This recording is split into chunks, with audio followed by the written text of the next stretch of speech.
শুভ সকাল বন্ধুরা, আমি সুমনা চলে এসেছি নতুন একটা ভিডিও নিয়ে।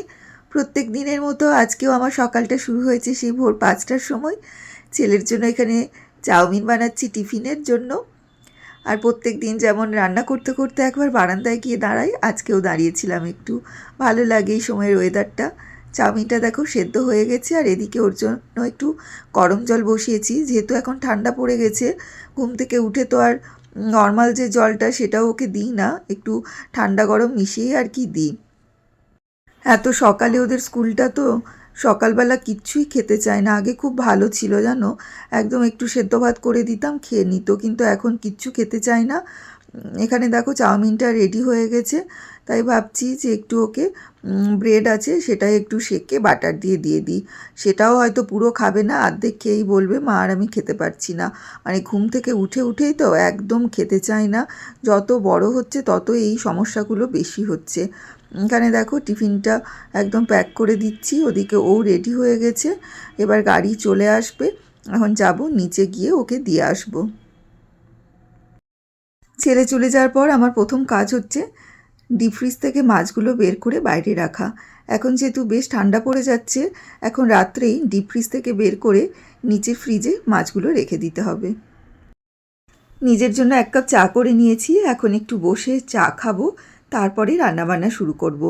যেহেতু কয়েকদিন আগে আমাদের বাড়িতে মিস্ত্রির কাজ শেষ হয়েছে, গোটা বাড়ি অগোছালো নোংরা হয়ে আছে। তোমাদের আগের ভিডিওতে দেখিয়েছি যে রান্নাঘরটা আমি পরিষ্কার করছিলাম, কিছুটা হয়েছে, এখনও অনেক কাজ বাকি আছে।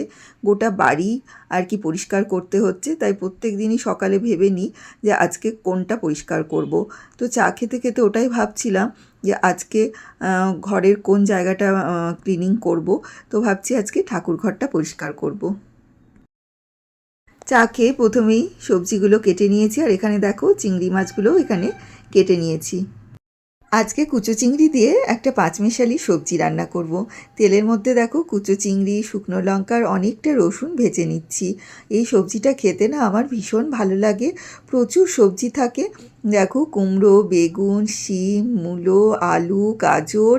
আর শীতকালে তো আরও বেশি ভালো লাগে এই সবজিটা খেতে। আর চিংড়ি মাছ যেহেতু থাকে সেই জন্য টেস্টটা ভীষণ ভালো হয়। আমি যখনই সবজিটা রান্না করি একটু বেশি করে রসুন ফোড়ন দিই, তাহলে খেতে না ভীষণ ভালো হয়। আর যে কোনো রান্নায় দেখবে চিংড়ি মাছ থাকলে তার টেস্ট কিন্তু আলাদা হয়ই। আর কাঁচা লঙ্কা না দিয়ে শুকনো লঙ্কা ফোড়ন দেবে, তাহলে দেখবে একটু ঝাল ঝাল হবে না, ওটা খেতে খুব ভালো হয়। এখানে আমি মশলা বিশেষ কিছু দিই না, সামান্য একটু জিরে গুঁড়ো, একটু ধনে গুঁড়ো, একটু কাশ্মীরি মির্চ আর একটু চিনি দিই। ব্যাস এই মশলাটুকু দিয়ে কষিয়ে নিয়ে জল দিয়ে দেবো, তাহলেই হয়ে যাবে। এখানে দেখো আমার রান্না একদম রেডি হয়ে গেছে। একদিকে যখন সবজি রান্না হচ্ছিল আর একদিকে চিংড়ি মাছগুলো আমি ভেজে নিয়েছি, আর এখানে দেখো চিংড়ি মাছের মশলাটা কষিয়ে নিচ্ছি। আর প্রেশার কুকারে হচ্ছে ডালিয়া, যেটা হাজব্যান্ড খেয়ে যাবে। অল্প একটু ডালও করে নিয়েছি, সকালবেলা এত তাড়াহুড়ো থাকে তোমাদেরকে কি বলবো। আর এখানে চিংড়ি মাছগুলো মশলার সাথে একটু কষিয়ে নিলাম। আমার চিংড়ি মাছ রান্না দেখো একদম হয়ে এসেছে, এত ভালো গন্ধ বেরিয়েছে তোমাদেরকে কি বলবো। আর রান্নাটাও না খুব ভালো হয়েছিল। আমার চিংড়ি মাছ খেতে ভীষণ ভালো লাগে। আমি মাছ খুব একটা অতটা ভালোবাসি না, কিন্তু কিছু কিছু মাছ আছে যেগুলো আমার খুব ভাল লাগে, তার মধ্যে একটা হচ্ছে এই চিংড়ি মাছ। হাজব্যান্ড চলে গেছে কাজে, আমি এখন বসিয়েছি নিজের জন্য একটু চা, জলখাবার খেয়ে নিয়ে তারপরে কাজে লেগে পড়ব। এটা আমার ঠাকুর ঘর, আজকে এই ঠাকুর ঘরটাই ডিপ ক্লিন করব। প্রথমে ঠাকুরগুলো অন্য একটা জায়গায় রেখে পুরো ঠাকুর ঘরটাকে ফাঁকা করতে হবে, তবেই আমি ডিপ ক্লিন করতে পারবো। আর ঠাকুর ঘরটায় এত পরিমাণ ধুলো হয়েছে, তোমাদেরকে আমি একটু পরে সেটা দেখাচ্ছি। ক্যামেরায় হয়তো তোমরা সেটা বুঝতে পারছো না, কিন্তু ঠাকুরগুলো সরিয়ে নিয়ে গেলে পাশের ওই যে ফাঁকা জায়গাটা, ওটা দেখলেই তোমরা বুঝতে পারবে যে কী পরিমাণে ধুলো আছে।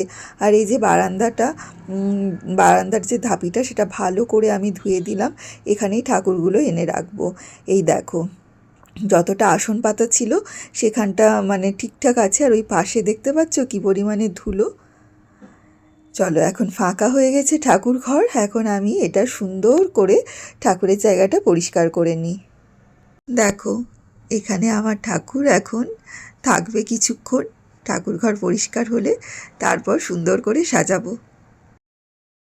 আমার ঠাকুরঘরটা যেহেতু একটু উঁচুতে, সেই কারণে একটা টুলের ওপর দাঁড়িয়ে তারপর আমাকে এইভাবে উঠতে হয়, না হলে একটু সমস্যা হয় ওপরে উঠতে।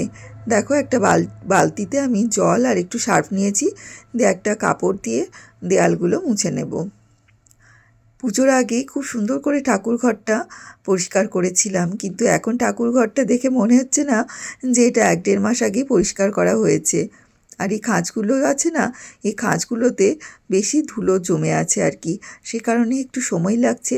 আর আমি ঠাকুরঘরের উপরে পা দিয়ে কখনোই ঠাকুরঘর পরিষ্কার করি না, মানে একদম যে উপরে উঠে যাব দিয়ে পরিষ্কার করব তাহলে একটু তাড়াতাড়ি হয় বা সুবিধা হয়, কিন্তু সেটা আমার খুব খারাপ লাগে, কারণ মনে হয় ভগবান থাকে এখানে, এখানে পা দেবো, সেই কারণে এইভাবেই বসি।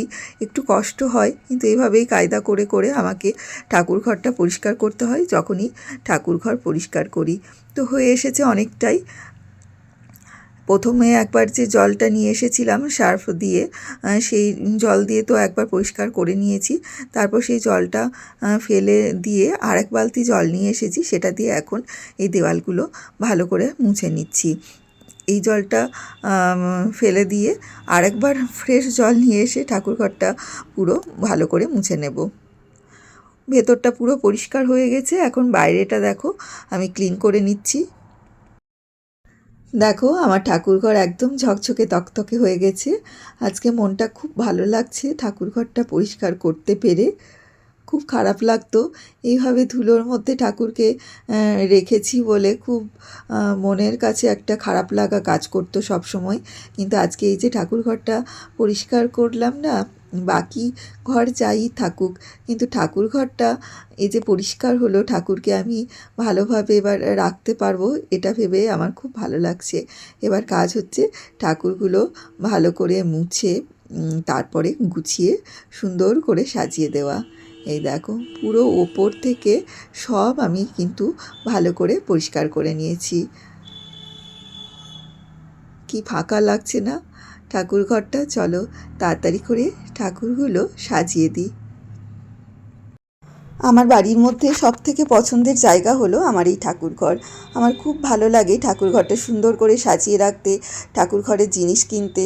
আমি খুব ঠাকুরের বাসন, তারপর এরকম বিভিন্ন কালারের আসন, এগুলো খুব কিনে থাকি, আমার খুব ভালো লাগে। তো ফাইনালি দেখো আমার ঠাকুরঘরটা সুন্দর করে সাজানো হয়ে গেছে। আজকে মনটা এত শান্তি লাগছে কি বলবো তোমাদের। না, আমার মনের মধ্যে শুধু এটাই চলতো কবে মানে মিস্ত্রির কাজ শেষ হবে আর আমি ঠাকুরঘরটা একদম ডিপ ক্লিন করে সুন্দর করে আবার গোছাবো। তো আজকে সেটা করতে পেরে সত্যি আনন্দ লাগছে। এবার পুজো করব, তাহলেই হবে। চলো তাহলে আজকে ভিডিওটা শেষ করছি। আমার ঠাকুরঘর ডিপ ক্লিন বা ঠাকুরঘর সাজানোর ভিডিও তোমাদের কেমন লাগলো অবশ্যই কিন্তু কমেন্ট করে জানিও। আর যদি ভালো লাগে একটা লাইক করো। চলে আসবো খুব তাড়াতাড়ি নতুন একটা ভিডিও নিয়ে। টাটা।